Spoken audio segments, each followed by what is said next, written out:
खाली उलटी गाडी परत खाली जाऊन गेली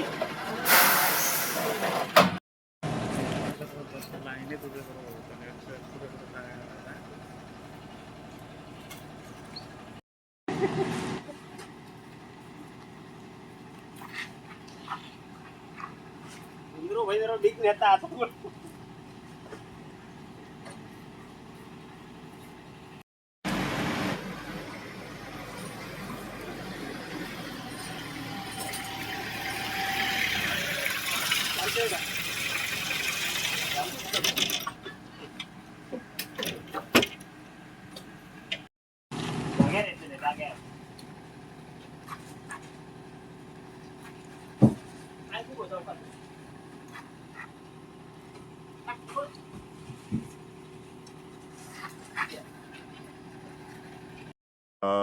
नमस्कार, मी आनंद बांदिवडेकर. कुडाळ मुळदे येथे माझी बाग आहे. या बागेत मी कोकण प्रॉलिफिक जातीचे 100 झाडं 2016 साली लागवड केली. साधारण 5 वर्षानंतर उत्पन्नाला सुरुवात झाली.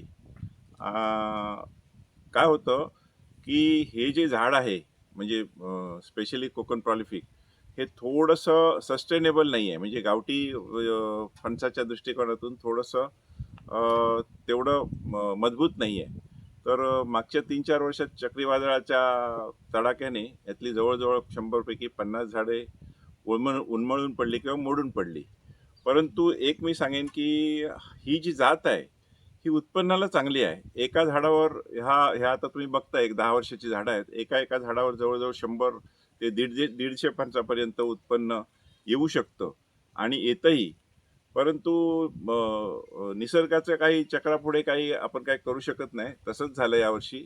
यावर्षी 1.5 ते 2 टनापर्यंतच फणस उत्पन्न आम्हाला मिळालं. मागच्या वर्षी मात्र मी जवळजवळ 12 टन जवळजवळ फणस विक्री केली होती. इथे फार्म हाऊसवरच लोक येऊन घेऊन जातात. आम्ही 12 रुपये प्रति किलोप्रमाणे इथे जाग्यावर दिली होती. ही जी फणसाची आपल्याकडे लागवड होते तशी काय कोण कमर्शियल लागवड करत नाही. मी आपल्या रस्त्याच्या बाजूने एक शो यावा या दृष्टिकोनातून एक 100 झाडं लावली होती. पण विशेष त्याची काय देखभाल करावी लागत नाही आणि देखभाल काही विशेष न करता किंवा कुठच्याही प्रकारची फवारणी किंवा खताची सुद्धा त्याला काय एकदा 5-7 वर्षानंतर गरज पडत नाही. तुम्हाला ते उत्पन्न देतच राहतं. म्हणजे आयुष्यभर तुम्हाला उत्पन्न मिळत राहतं. असं हे फळ तसं फार उपयुक्त फळ आहे आणि आता याच्यापुढे मला वाटतं संशोधन फार मोठ्या प्रमाणात होत चाललं आहे आणि फणसाला भविष्यात खूप मोठी प्रचंड मागणी येईल एवढं मात्र निश्चित. यावर्षी किती फणस पाठवले तुम्ही? यावर्षी माझ्याकडे 1.5 ते 2 टनच आलेत. माझ्याकडे माझ्या फॅक्टरीमध्ये तिथे MIDC मध्ये एक 2 झाडं आहेत. तिथे मला त्या 2 झाडावर यावर्षी 100 फणस मिळालेत.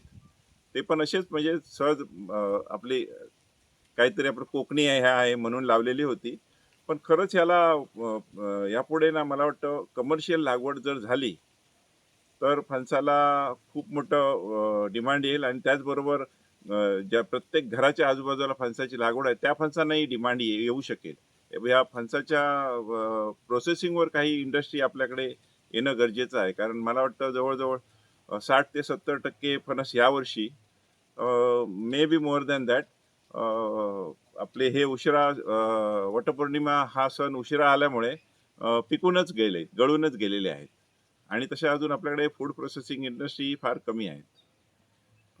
कुडाळ तालुक्यात फणस काढले आहे संपूर्ण. आम्ही मुंबईला याची लय मागणी आहे, म्हणजे मोठ्या प्रमाणात मागणी आहे. कोकणी मेवा म्हणून लय प्रसिद्ध आहे आणि चांगली चविष्ट असतात सिंधुदुर्गातले फणस.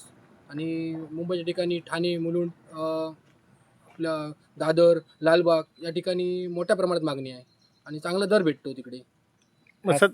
सध्या रेट किती आहे? कसं आहे सध्या रेट 1-2-2-2.5 रुपयांनी जातो फणस चांगला असला की.